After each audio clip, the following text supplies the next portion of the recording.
if we were all living in alignment with our gifts, we would be living in a much different humanity.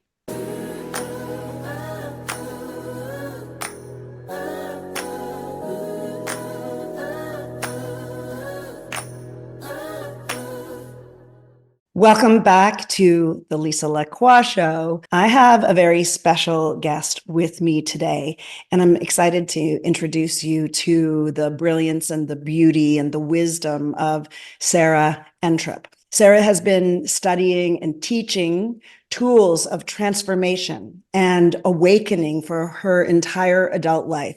She is a teacher and a coach who's committed to helping her clients awaken and to live in love. And she's in awe of the magnificence of these times for us all as individuals and for us as a collective. Welcome to my little show, Sarah. Thank you so much, Lisa. Is there something from your childhood, something from your family of origin, something from your early years that has informed who you are now and the gifts that you're bringing to the world? My gift in this life is love and joy and exuberance and playfulness. And my mother, I feel like a lot of my gift translated directly from my mother. She has that really big essence of love as well. So I feel like I caught that from her, I would have to say. Beautiful. How did that show up in her? Is it just a personality thing, or was there something special about her experience that maybe is a generational pass down in gift? Well, I wouldn't say her mother has that same essence. It's a more of an essence quality. It's not even so much her personality. Mhm. It's like the backdrop of energy that kind of exudes from her when she's not even trying.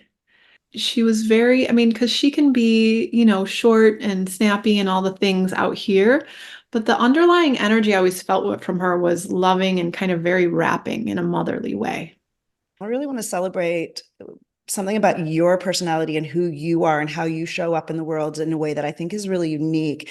And that is that you have not just love as the underlying foundation, because that is true, but such a big, energetic personality. Like, you are not a small human being in the world.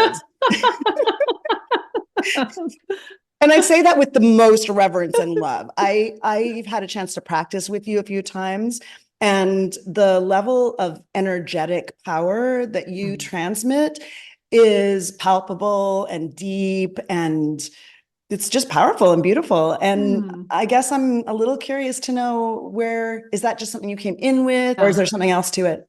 Well, thank you. It's so nice to have that reflection, Lisa. I appreciate it a lot. Because sometimes we can't see ourselves. Often we can't see ourselves.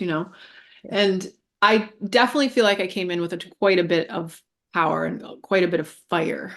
And I remember I work a lot in the energetics and, my solar plexus, kind of third chakra. It was like a lot of energy in my belly. And I've really worked on moving it up into my heart. So I would say kind of it's always kind of been in this kind of mid part of my body. Um, Ever since I was a little kid, I had three older brothers, and it was like I was always like having to meet a lot of energy. And my parents had restaurants growing up, and we worked in the restaurants all the time. So I was constantly there were a lot of experiences and opportunities for me to kind of push a lot of energy out of my body. And I did. And I think I still have that capacity. Now you have a lot of context, you have a lot of wisdom, you have a lot of experience on which to lay that embodiment that is you. But when we're children and we have that kind of experience, it's not always as easy to have perspective on it. And so I'm curious to know what that was like for you as a child. Yeah, when I look back, and I've reframed it a lot over the years, but I used to look back on my childhood and I would think like, oh my God, my memories would be that of a lot of fear because I had so much energy running through my body and I didn't know what it was actually. And as I've gotten older and done so many practices and been in this transformational arena for so long, I realized that it was my Kundalini running when I was a kid.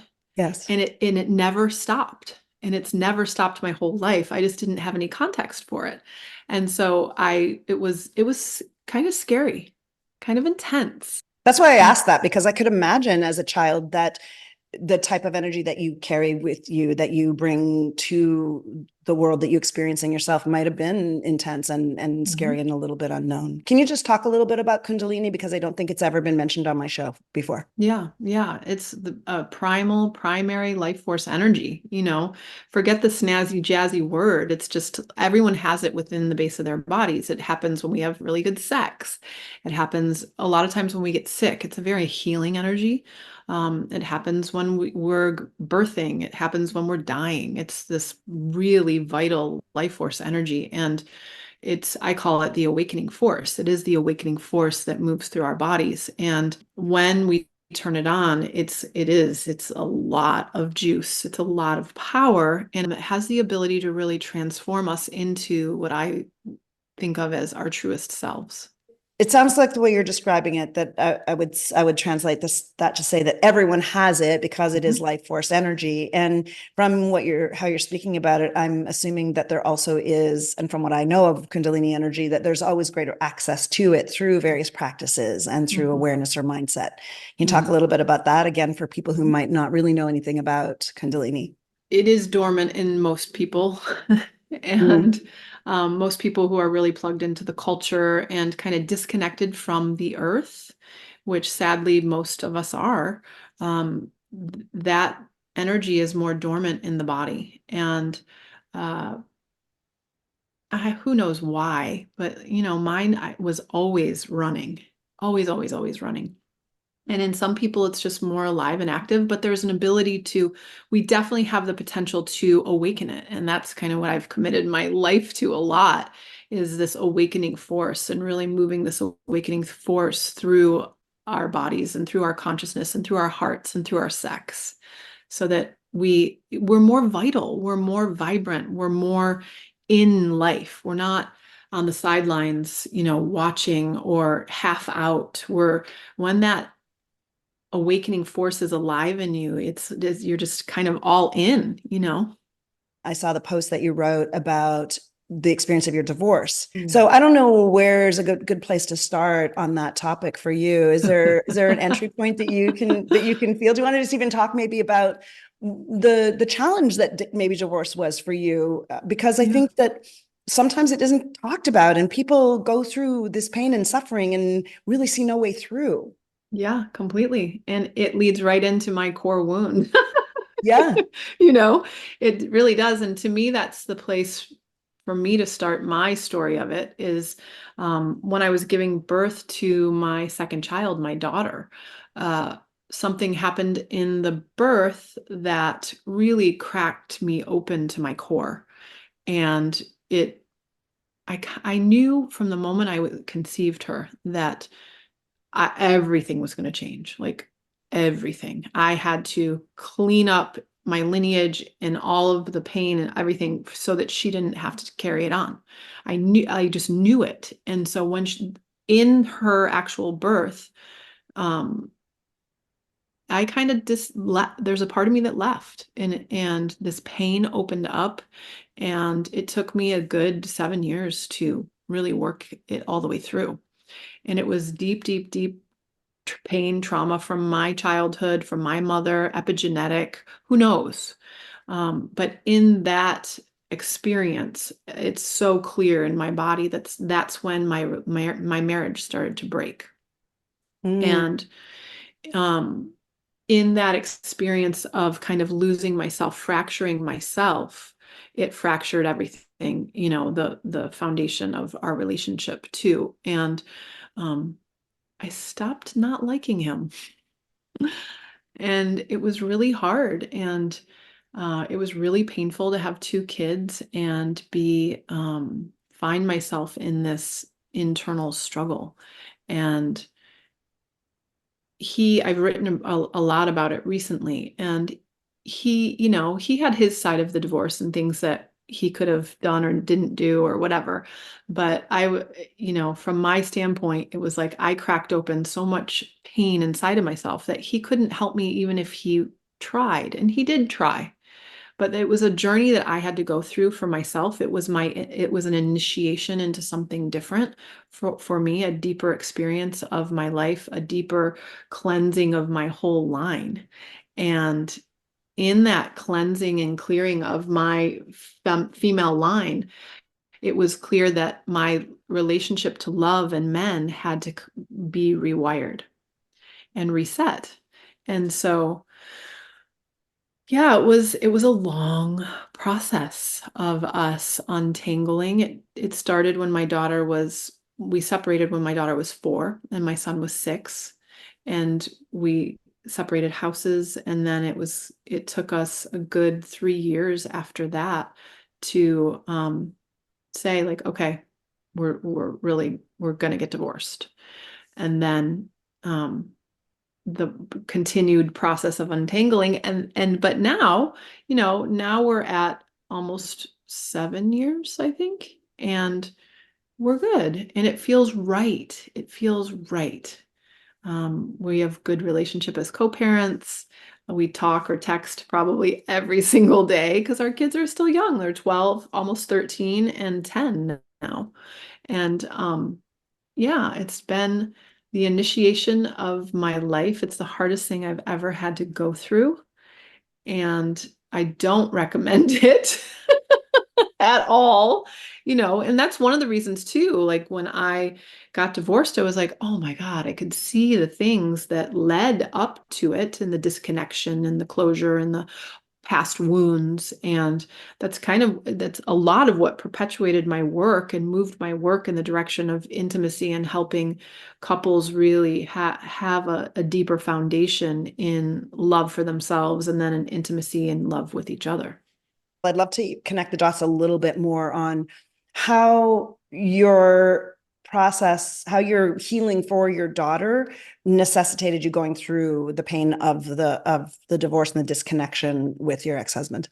Yeah, I think the birth kind of flushed out and really amplified the deeper discord Uh, within me, within my mother, within my line, and kind of the deeper the deeper pain and toxicity.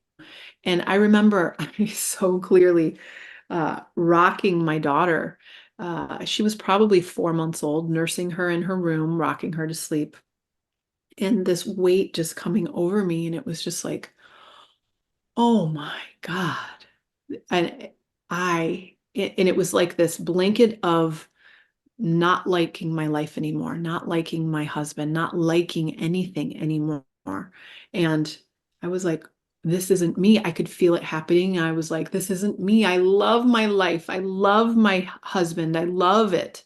And it was like I couldn't stop it. I couldn't stop it at all.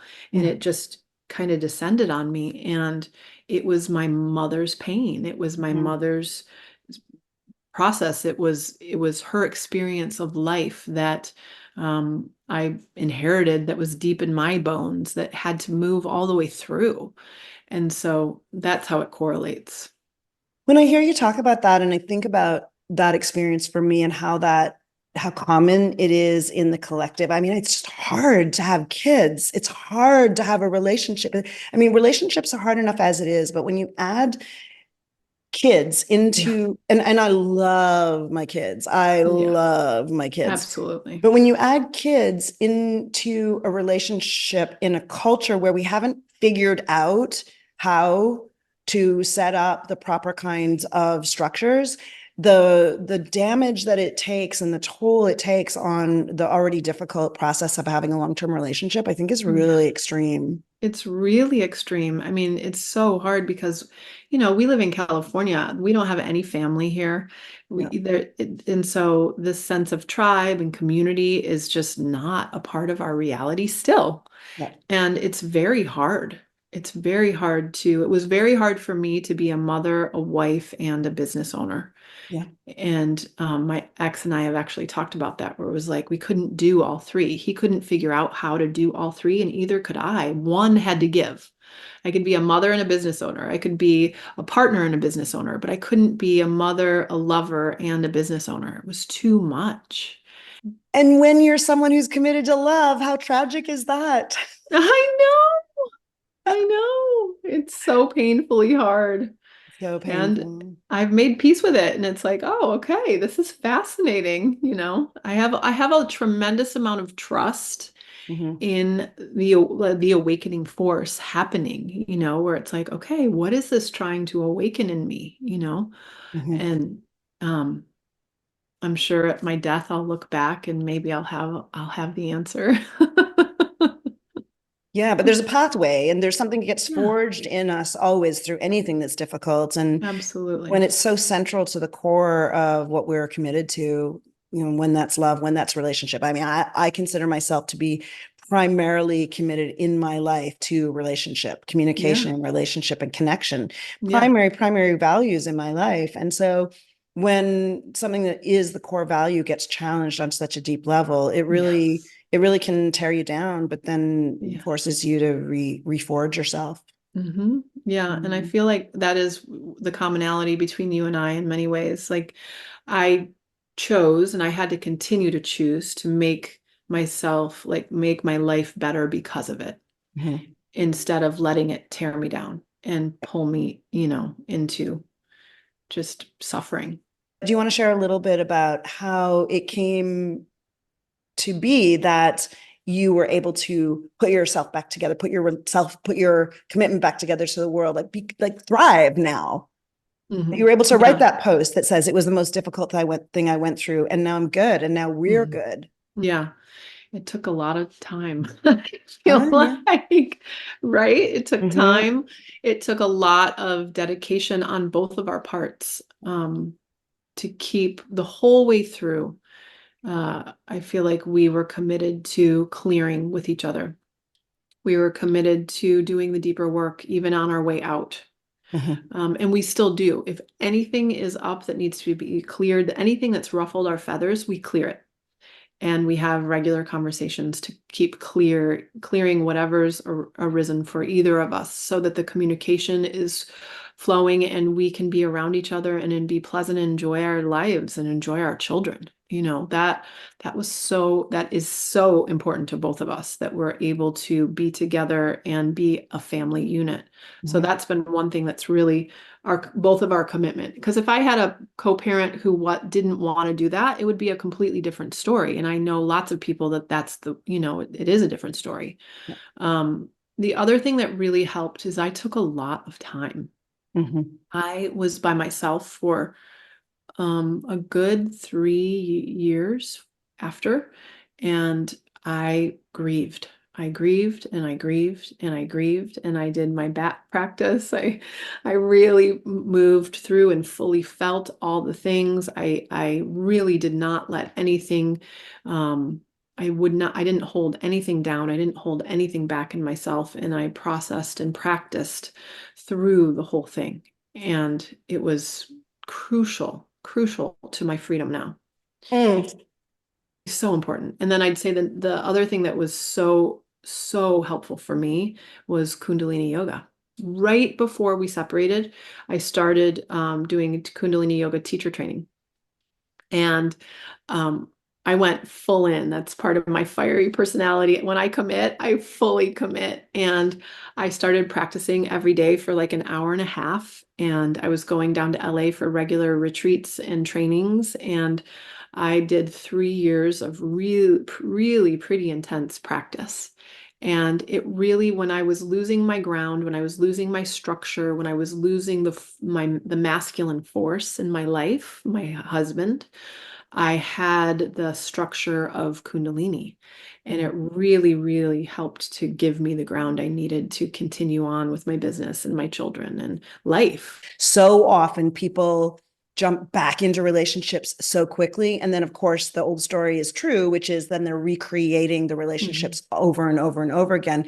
Whereas when you take that time to be by yourself, to be alone, to really come to sovereignty, it usually requires filling in the gaps where you're expecting someone else to play a role or to Mhm. serve you in some way. but that it's when we find that way to serve that peace in ourselves, then we come to the next part of our lives as sovereign beings who are not in need, who are not Yeah. dependent on, and so much more choice Yeah. and freedom comes from that place. Yeah, truly, truly. I would rather be alone than with the wrong person. Yeah. I, I'm happy. I like my life. I like myself. I like what I do in the world. And so it has to be the right thing for me in Mhm. relationship. Yeah.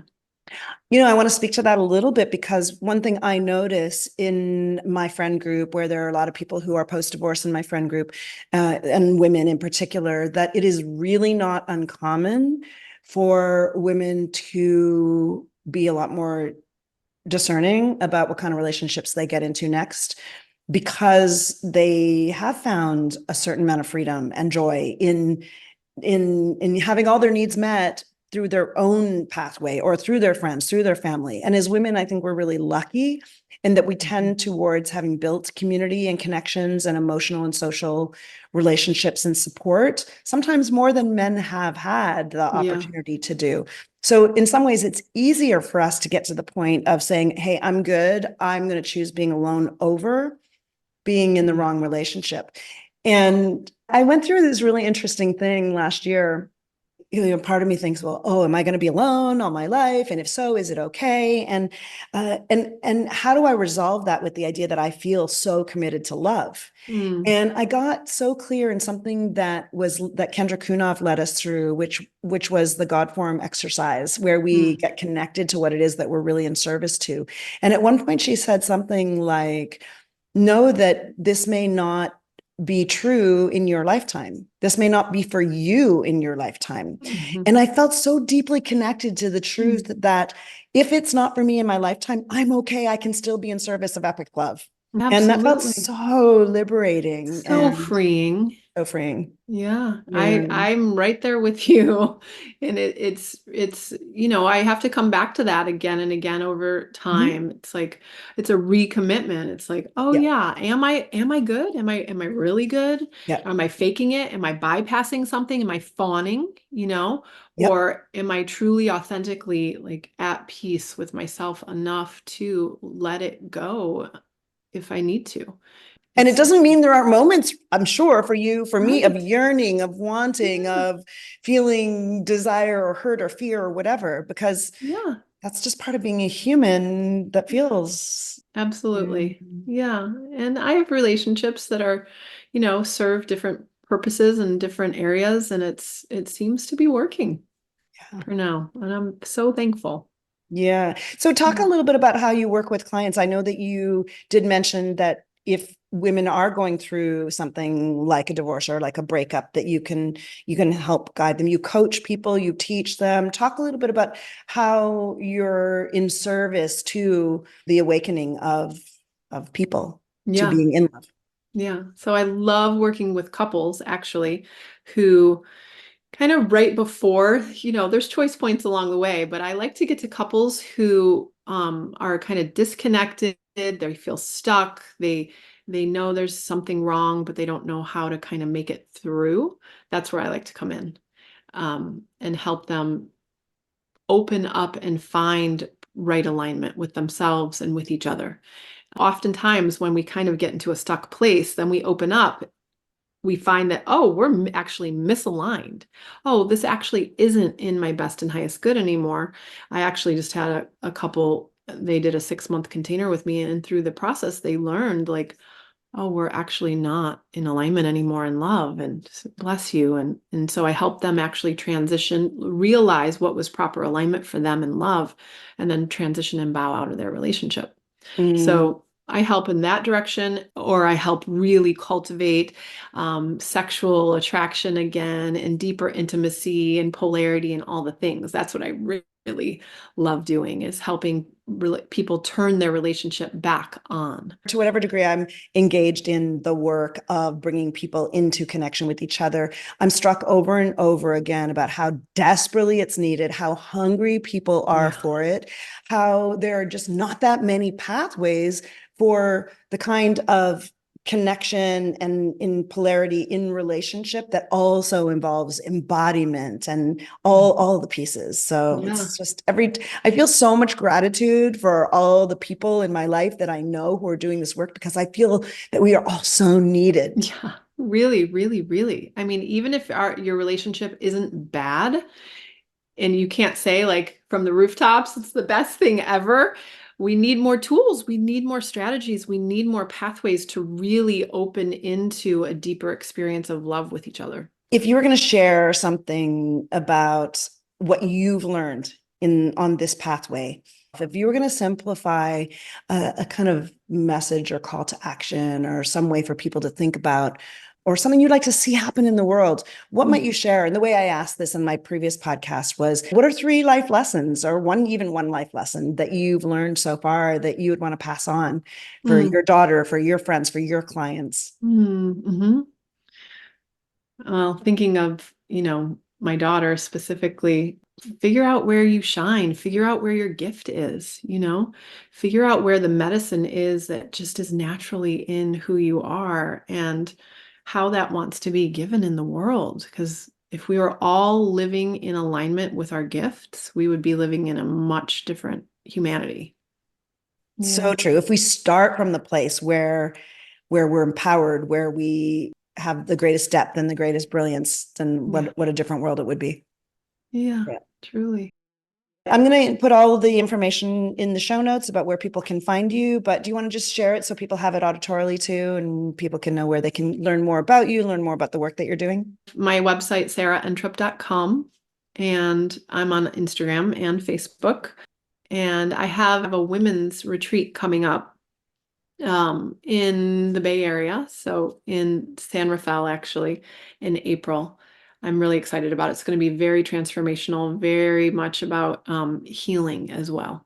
I'll put the links and information about that retreat in the show notes as well. I'm so happy that our paths have crossed, that you exist in my circle, that I get to go deep with you in my own learning and development, and that you're there as such a model and force of life and brilliance. Lisa. Thank you. Yeah. Truly, I absolutely adore you. You're such an amazing human.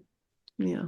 Thank you. Thank you so much for taking the time. Please make sure that you subscribe to the channel and push the notification button so you're informed of when a new episode goes live. And in the meantime, maybe you want to check out one of these 2 videos.